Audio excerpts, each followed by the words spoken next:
अस्सलाम वालेकुम। आज की इस वीडियो में हम बात करेंगे एडवर्ब के बारे में। अगर आप इस वर्ड को थोड़ा सा ध्यान से देखें तो आप कभी भी नहीं भूलेंगे कि एडवर्ब क्या है। ये देखिएगा, ये है वर्ब और ये है ऐड। मीन्स कि हमने जब ऐड किया वर्ब के अंदर का मतलब है कि जब हमने वर्ब को बताया कि वर्ब कहाँ हो रहा है, कब हो रहा है, कैसे हो रहा है।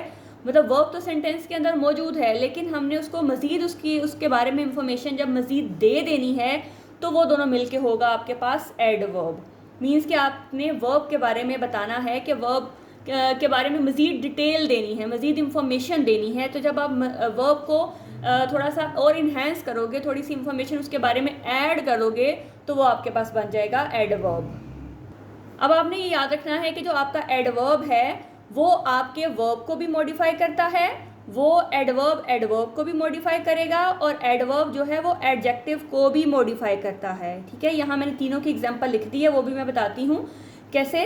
जैसे ही ड्राइव्स, यहाँ पे ये सेंटेंस कंप्लीट है, लेकिन ड्राइव कैसे करता है? फास्ट। तो ये जो फास्ट है ये आपका बताया गया, इस वर्ब के बारे में जो है वो इंफॉर्मेशन दे दी गई। अदरवाइज ही ड्राइव जो है वो आपका सेंटेंस कंप्लीट है, लेकिन ड्राइव कैसे कर रहा है वो फास्ट है। तो ही ड्राइव फास्ट, तो ये ड्राइव आपका वर्ब है, जबकि फास्ट आपका एडवर्ब है। ही ड्राइव वेरी फास्ट। अब यहाँ पे भी देखिएगा सेंटेंस आपका कंप्लीट है, लेकिन जब आपने कहा कि वेरी फास्ट तो मतलब बहुत ज़्यादा तेज़ है, लेकिन बहुत तेज़ है, तो बहुत भी और तेज़ भी दोनों ही एडवर्ब हैं। तो यहाँ पे इसका मतलब है कि एडवर्ब जो है वो एडवर्ब को मॉडिफाई कर रहा है, उस एडवर्ब को ही मज़ीद बता रहा है। She is very beautiful. अब देखिए, ब्यूटीफुल आपके पास एडजेक्टिव है, लेकिन वेरी आपका एडवर्ब है। तो इट मीन्स कि जो आपका वर्ब है वो एडजेक्टिव के बारे में एडजेक्टिव है वो वर्ब के बारे में बताता है, वो एडजेक्टिव के बारे में भी बताएगा, और एडवर्ब के बारे में भी बताएगा। लेकिन ये बात आपने याद रखनी है कि इसका नाउन के साथ कोई भी लिंक नहीं है। एडवर्ब का नाउन के साथ कोई भी लिंक नहीं होगा, इसका लिंक होगा वर्ब के साथ, या एडवर्ब का एडवर्ब के साथ, या फिर एडजेक्टिव के साथ, लेकिन नाउन के साथ इसका कोई भी लिंक नहीं है। तो चलिए अब बात कर लेते हैं कि हम एडवर्ब की कौन कौन सी टाइप्स जो हैं वो आज की इस वीडियो में डिस्कस करने वाले हैं। जी, सबसे पहली टाइप है आपके पास एडवर्ब ऑफ टाइम। इसके नाम से ही आप बड़ी इजीली इसको आइडेंटिफाई कर सकते हो कि जो आपको टाइम के बारे में बताता है। मतलब आप ये जिसके अंदर ये चीज़ डिस्कस की जाएगी, जिसमें टाइम को जो है हम अपनी उसमें कह सकते हैं कि हम टाइम के बारे में हम जब डिस्कस करेंगे, या सिंपल वर्ड में आप ये कह सकते हो कि जो आपको ये बताए कि वो वर्ड्स दैट डिस्क्राइब और modify when an action occurs, कि वो कब हुआ था। यानी कि वो आपको जो क्वेश्चन जो है उस किसका आंसर देगा, व्हेन या फिर हाउ लॉन्ग, कि कितने अरसे तक, कितना लंबा। या आप सिंपली इसको व्हेन भी कह सकते, कब हुआ था। वो जो टाइम है वो कब हुआ था, वो सुबह, शाम, पिछले महीने, फ़ौरन, हमेशा। मतलब इस तरह के जो वर्ड हैं जो आपको ये शो करवाएं कि कब वो चीज़ जो है वो हुई थी। वो आपका जो आंसर है उस किसके क्वेश्चन का दें कि कब, व्हेन। आप उस क्वेश्चन को अगर आप व्हेन के फॉर्म में लेके आओ तो आपको वो जवाब दे उस व्हेन का, तो इट मीन्स, या फिर हाउ लॉन्ग का, यानी कि हाउ लॉन्ग क्या आ गया, पीरियड ऑफ टाइम को शो करवाएगा कि कितने अरसे तक। तो जब वो चीज़ उस चीज़ को शो करवाएगी, then it is called adverb of time. तो यहाँ बहुत सारे वर्ड्स लिखे हुए हैं ये, और इसके अलावा भी हैं, ये नहीं कि सारे यही हैं, इसके अलावा भी हैं। जैसे afterward, already, always, immediately, last month, now, soon, yesterday, today, tomorrow, next year, in January, on Tuesday. तो ये बहुत सारे वर्ड्स हैं। In the blink of an eye, मतलब ये भी वक्त के साथ है ना, कब हुआ था कि फ़ौरन से। आप इसको एज ए ईडियम के in the blink of an eye, कि फ़ौरन से। तो ये आपके पास वो ऑलमोस्ट वर्ड हैं जो कि अगर ये यूज़ हो रहे होंगे तो इसका मतलब है कि वो एडवर्ब ऑफ टाइम है। लेकिन लाजमी नहीं है, आपने फिर भी सेंटेंस को पढ़ना है, क्योंकि बाज़ बात ऐसा है कि कुछ वर्ड्स ऐसे हैं जो 2-3 में यूज़ होते हैं, लेकिन क्योंकि जब आप उसके सेंटेंस के सीक्वेंस को पढ़ेंगे, उसके स्ट्रक्चर को पढ़ेंगे, तो अगर वो आपको एक क्वेश्चन है जिसको आप व्हेन की फॉर्म में बना सकते हो, जो आपके आंसर दे के वो कब हुआ था, तो फिर आप उसको कहोगे adverb of time. For example, yesterday I went to the park. ठीक है, मतलब कब गए आप? Yesterday I went to the park. We have to leave now, हमें कब जाना है? नाउ, अभी। I have been going to this school since 2011। आप कब से स्कूल में जा रहे हैं? Since 2011। They were finally able to buy a new car, वो कब मतलब इस काबिल हुए कि वो इस कार को ले सके, तो finally they were able to buy a new car. तो all these words belongs to adverb of time. Time को याद रखना है कि जो आपको बताए कि व्हेन कब हुआ था, या फिर पीरियड ऑफ टाइम को कि हाउ लॉन्ग, कि कितना अरसा लगा उसको ये काम करते हुए, तो वो चीज़ आपके पास होगी adverb of time. Next one is adverb of place. देखिएगा प्लेस मतलब कहाँ, आपकी लोकेशन, कहाँ पे हुआ था या फिर आपकी लोकेशन को शो करवाएगा, तो वो आपके पास होगा एडवर्ब ऑफ प्लेस। याद रखना है प्लेस कहाँ से होगी, वेयर, जो आपको बताएगा कि वेयर, या फिर जो आपकी जो आपका वर्ब है वो आपकी लोकेशन को शो करवाएगा कि वो जो वर्ब है वो कहाँ पे हो रहा है, तो वो होगा एडवर्ब ऑफ प्लेस। तो उसके लिए कुछ वर्ड्स हैं, ये सारे नहीं हैं, मैंने कुछ चूज़ किए हैं, जैसे here, above, below, everywhere, inside, out. देखिए ये सब आपकी लोकेशन को या आपकी जगह को बता रहे हैं कि वो कहाँ पे है, वो वर्ब जो है वो कहाँ पे इस टाइम पे है। तो जैसे I found my keys under the couch, तो अंडर मतलब नीचे, उसकी लोकेशन है, उसकी प्लेस है, कहाँ पे, under the couch. She walked around the park, कहाँ पे, round the park. The cat ran away from the dog, वो जो उसकी जो बिल्ली है वो कुत्ते के पीछे, मतलब उसकी लोकेशन, उसकी प्लेस बता रही है। He is sitting in front of the computer, कि वो जो है वो कंप्यूटर के सामने जो है वो बैठा हुआ है। तो इन सब सेंटेंसेस में देखिएगा इन फ्रंट ऑफ, सामने, अवे फ्रॉम दूर, अराउंड, उसके इर्द गिर्द, अंडर, ये तमाम सेंटेंसेस जो हैं वो लोकेशन को बताते हैं। या आप ये कह लें कि जो क्वेश्चन आपका जो है वेयर, कहाँ पे, तो जब इसका आंसर दे रहे होंगे, वो आपका क्वेश्चन जो है वो आंसर होगा वेयर का, तो फिर वो सारे के सारे जो सेंटेंसेस हैं या वो जो वर्ड्स हैं वो होंगे एडवर्ब ऑफ प्लेस। जी next one is adverb of manner. तो मैनर क्या है कि आपने वो काम जो है वो किस तरह से किया है, ठीक है, कि हाउ और इन विच मैनर, जब आपका मैनर उसके अंदर आ जाएगा, फिर आपका बिहेवियरली, या आप मतलब कैसे किया उसको, खुशी से किया, दुख से किया, अच्छा किया, इस तरह के जब आपने उसमें वर्ड्स ऐड करने हैं जो आपके मैनर को शो करवाएंगे, तो वो आपके पास होगा adverb of manner. For example जैसे अगर मैं इसको सिंपली बताऊँ कि हाउ और इन विच मैनर, ठीक है, कैसे किया या फिर किस मैनर में किया। जैसे इसमें मोस्टली जो है जो आपके वर्ड्स हैं वो एंड्स होते हैं एल वाई पे, जैसे हैप्पीली, क्विकली, रैपिडली, सॉफ्टली। लेकिन कुछ एक्सेप्शंस भी हैं, लाजमी नहीं है कि आपके 100% जो एडवर्ब ऑफ मैनर हैं वो एल वाई पे ही एंड हो रहे हों।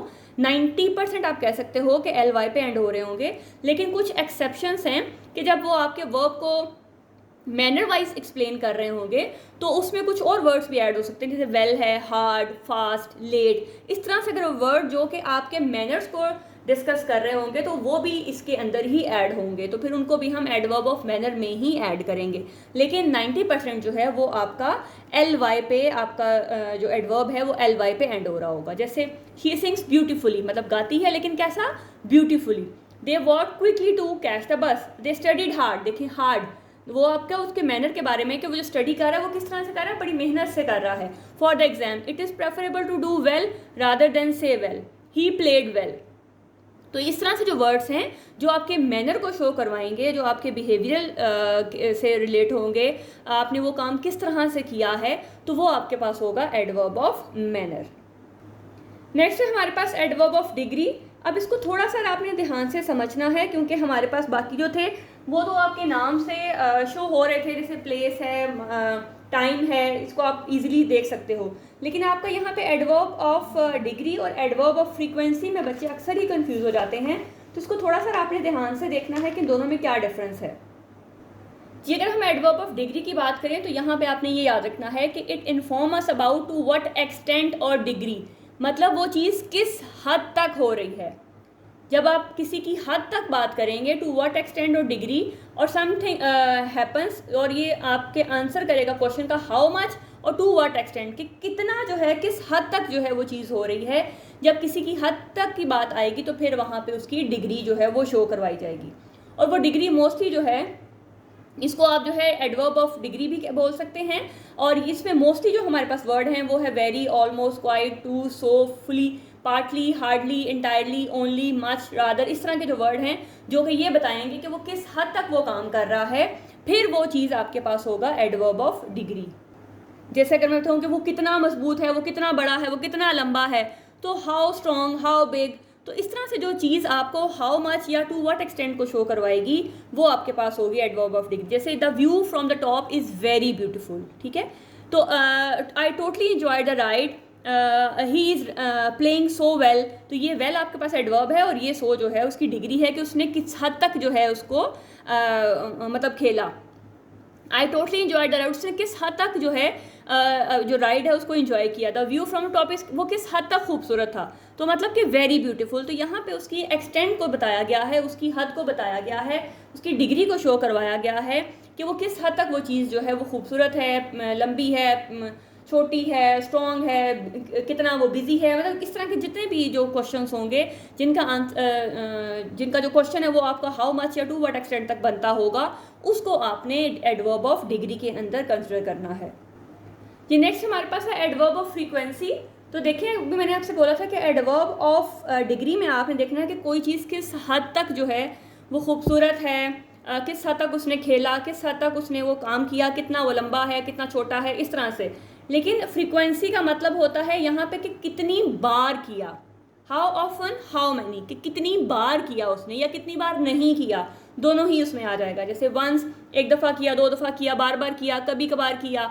तो जब आपने उसको ये बताना है कि उसने वो चीज़ कितनी बार की है, जो आपका जो क्वेश्चन बनेगा कि हाउ ऑफन या हाउ मैनी टाइम्स, कि कितनी बार उसने किया, कितनी मर्तबा वो उसको करता है या कर चुका है, जो भी उसके वो अकॉर्डिंग टू टेंस होगा, तो वो आपके पास होगा फ्रीक्वेंसी। ये फ्रीक्वेंटली से होगा कि आपने वो चीज़ जो है वो कितनी बार आप कर रहे हो। जैसे I always wake up at 6 o'clock, कि मैं हमेशा जो है वो 6 बजे ही उठता हूँ।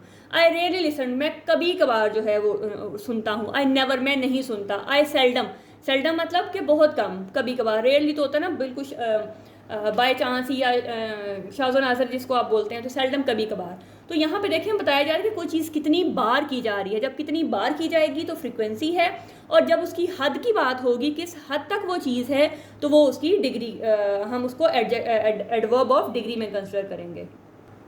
नेक्स्ट बात कर लेते हैं एडवर्ब ऑफ रीज़न या पर्पस की। तो देखें, आप इसके नाम से ही आपको पता लग रहा है कि जिसमें किसी वजह के बारे में बात की जाएगी, ठीक है। रीज़न या कॉज की बात की जाएगी, यानी कि वो काम जो है वो क्यों है, वो आपके आंसर करेगा आपके क्वेश्चन का वाई। कि जब आप वाई की बात करोगे, क्यों की बात करोगे, तो वो आपका होगा रीज़न, या आप उसको पर्पस भी कह सकते हो, ठीक है। तो आपने सवाल देखना है कि अगर सवाल आपका जो है, जो आपका आंसर है वो आपका सवाल ये बन रहा है कि वाई, कि ये चीज़ क्यों हुई है, तो फिर वो आपका होगा एडवर्ब ऑफ रीज़न। तो उसके लिए जो मोस्टली बिकॉज, हैंस, देयरफॉर, सो, दस, एज अ रिजल्ट, एक्सेट्रा, इस तरह के कुछ कॉमन वर्ड्स लिखे हैं। इसके अलावा भी बहुत सारे हो सकते हैं, लाजमी नहीं कि यही हैं, इसके अलावा बल्कि बहुत सारे हैं। अब यहाँ पे क्योंकि स्पेस और टाइम के लिहाज से फिर मैंने कुछ ही चूज़ किए हैं, अदरवाइज़ इनके अलावा भी बहुत सारे हैं। लेकिन सिर्फ आपने ये देखना है कि जब वो किसी वजह को बयान कर रहे होंगे, तो फिर वो आपके पास होगा adverb of reason. For example, I took a nap because I was tired. देखें, आपको वजह बता रहा है कि उसने नैप क्यों लिया, कि वो टायर्ड था। I was hungry so I at the Apple, वो भूखा था इसलिए उसने एप्पल को खा लिया। On account of rain the match was postponed, कि बारिश की वजह से जो मैच है वो रुक गया, सॉरी मतलब आगे चला गया, पोस्टपोन्ड हो गया। He therefore left the school, उसने इस वजह से स्कूल को छोड़ दिया। Accidentally he wrote her mother's name instead of her. अब देखिए, ये जो ये वाले वर्ड हैं देयरफॉर, एक्सीडेंटली, ये आपको ऑटोमेटिकली आपको रीज़न बता रहे हैं, आपको रीज़न दे रहे हैं कि उसने एक्सीडेंटली के बाय मिस्टेक कह लें कि अचानक से जो है उसने उसका अपनी माँ का नाम जो है अपनी बजाय अपनी माँ का नाम लिख लिया। Since it is too hot, it is hot, he is very tired, कि क्योंकि बहुत ज़्यादा गर्मी थी इसलिए वो बहुत जो है वो थक गया है। तो वो वर्ड्स जो आपको रीज़न की सेंस देंगे, आपके आंसर होगा आपके क्वेश्चन का कि वाई है, क्यों है, तो वो आपके पास होगा एडवर्ब ऑफ रीज़न। जी, नेक्स्ट है आपके पास रिलेटिव एडवर्ब। अब इसके नाम पर थोड़ा सा ध्यान देखना है। रिलेटिव मतलब रिश्तेदार। रिश्तेदार क्या करते हैं, ज्वाइन करते हैं।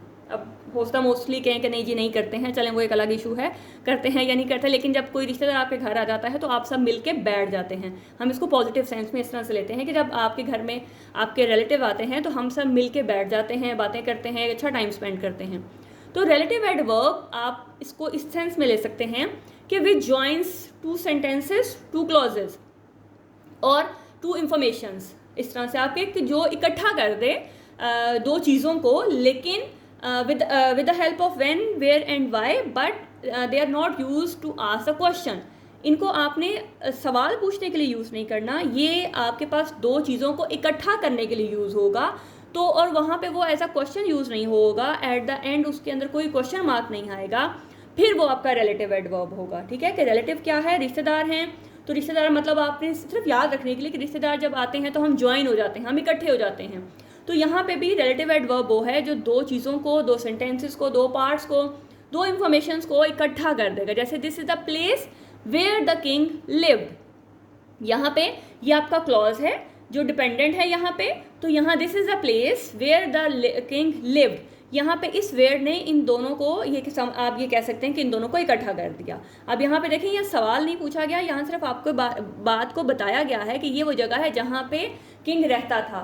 Do you know the time when he will come, क्या आपको पता है कि वो कब आएगा। अब ये डू की वजह से क्वेश्चन मार्क है, इस व्हेन की वजह से क्वेश्चन मार्क नहीं है।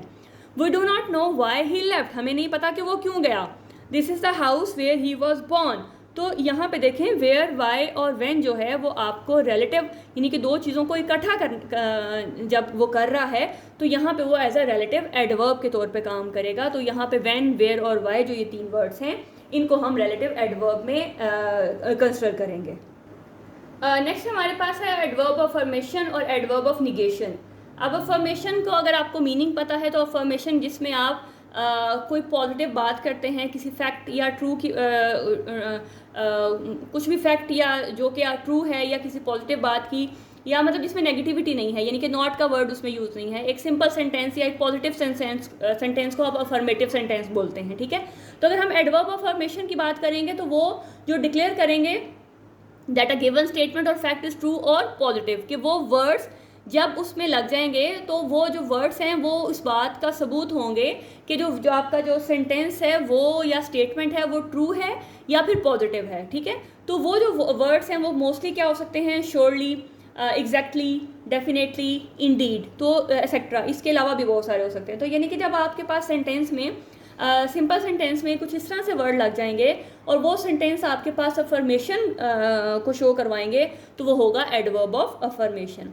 नेक्स्ट है एडवर्ब ऑफ निगेशन, ये इससे ऑपोजिट है, यानी अफर्मेशन मतलब कि ट्रू या पॉजिटिव, और जब ये डिक्लेयर करेगा किसी नेगेटिव स्टेटमेंट को, यानी कि जिसमें नॉट आ जाए या कोई ऐसी चीज़ जो नॉट से रिलेटेड होगी जो निगेशन को यानी कि नेगेटिव स्टेटमेंट को शो करवाएगी, कि उसमें नॉट जब लग जाएगा तो डेफिनेटली वो चीज़ नेगेटिव को शो करवाएगी। तो उसमें मोस्टली जो हमारे पास वर्ड है never, nothing, not, not at all, etcetera, तो इस तरह से जब वर्ड आपके पास ऐड हो जाएंगे तो वो आपके पास होंगे एडवर्ब ऑफ निगेशन, यानी कि उसमें नेगेटिव स्टेटमेंट होगी। और अगर अफर्मेशन है, इस तरह के कुछ वर्ड्स हैं, तो इसका मतलब होगा कि वहाँ पे पॉजिटिव या जो आपका जो फैक्ट है वो ये बताया जा रहा है कि ये ट्रू है, उस एक पॉजिटिव बात की तरफ बात को लेके जाया जा रहा है। तो ये सारे सेंटेंस वर्ड्स आपके पास अफर्मेशन है, जबकि ये वाले वर्ड्स आपके पास निगेशन है।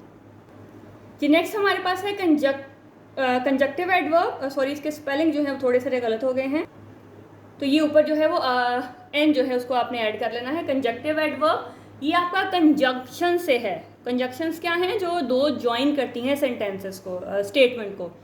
ठीक है, तो यहाँ पे कंजक्टिव एडवर्ब क्या है कि लिंक टू प्रीवियस स्टेटमेंट, जो उसी सेंटेंस को लेके चल रही हैं लेकिन वो एज अ लिंक जो है उन दोनों को कनेक्ट कर रहे हैं। जैसे कंजक्शन का काम होता है कि दो सेंटेंसेस को आपस में कनेक्ट कर रहा है। फॉर एग्जाम्पल देयरफॉर, हाउएवर, तो ये आपके पास कुछ वर्ड्स हैं जिनको हम कह सकते हैं कि ये कंजक्टिव एडवर्ब्स हैं। For example I understand, however I don't agree with you. ठीक है, देखें, आई अंडरस्टैंड एक सेंटेंस है, I don't agree with you एक सेंटेंस है, और इन दोनों को कंबाइन किसने किया, हाउएवर ने। He makes me laugh, he can stay, तो अब इन दोनों सेंटेंसेस को मैंने देयरफॉर के साथ कनेक्ट किया, तो he makes me laugh, therefore he can stay. तो यहाँ पे ये आपके पास क्या है, कंजक्टिव एडवर्ब, जो कि एज अ कंजक्शन काम करते हैं, मतलब कि जो लिंक करते हैं टू प्रीवियस स्टेटमेंट को। दो स्टेटमेंट्स हैं, उनको आपने इकट्ठा किया with the help of conjunction, तो वो आपके पास हो जाएंगे कंजक्टिव एडवर्ब। नेक्स्ट है आपके पास इंट्रोगेटिव एडवर्ब। हमने जब बात की थी पीछे रिलेटिव एडवर्ब की, तो हमने कहा था व्हेन, वेयर, वाई जो है वो उसके अंदर ऐड होगा, लेकिन वो वहाँ पे एज अ क्वेश्चन काम नहीं करेगा। जबकि इंट्रोगेटिव एडवर्ब में वही वाले जो वर्ड्स हैं वो एज अ क्वेश्चन जब काम करेंगे और एंड में उसके क्वेश्चन मार्क आएगा। For example, where are you going, जबकि वहाँ पे आपके पास वहाँ पे वेयर के साथ सेंटेंस स्टार्ट नहीं हो रहा था। अगर हो भी रहा है तो वो एज अ क्वेश्चन नहीं हो रहा है, ठीक है।